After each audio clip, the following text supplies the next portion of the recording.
નમસ્કાર, હું છું સુરભા અને આજનો મારો વિષય છે વાત સાંભળો. વાત સાંભળોમાં આપણે પશુપાલન વિશે વાત સાંભળવાની છે. પશુપાલક મિત્રોનો,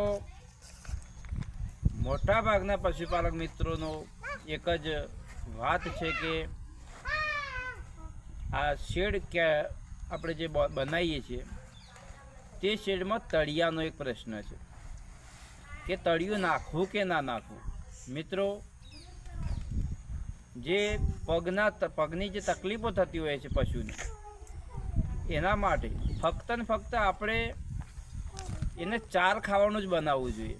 મારી વાત માનો, કારણ કે મારા ખુદના અનુભવ છે. હું 4 થી 5 ગાયો રાખું છું, તમને ખ્યાલ પણ છે. તો આપણે તળિયું બને તેટલું ના નાખવું.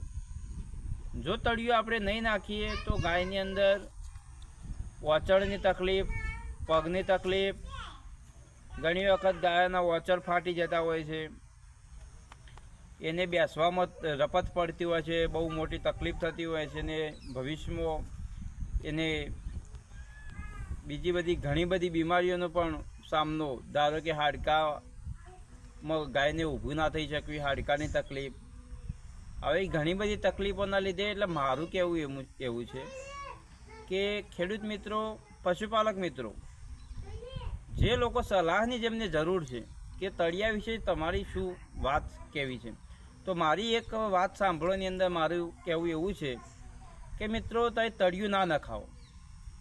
બધા જ પશુપાલક મિત્રોને હું નમ્ર વિનંતીથી કહું છું કે તમે મિત્રો તળિયું ના નખાવો.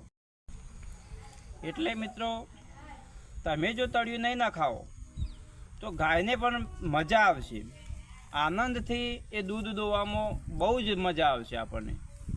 એટલે મારો ખુદનો અનુભવ છે, એટલે હું તમને શેર કરવા માગું છું. અને વાત સાંભળવામાં તમે એવી વાત મગજમાં ધ્યાનથી લેજો.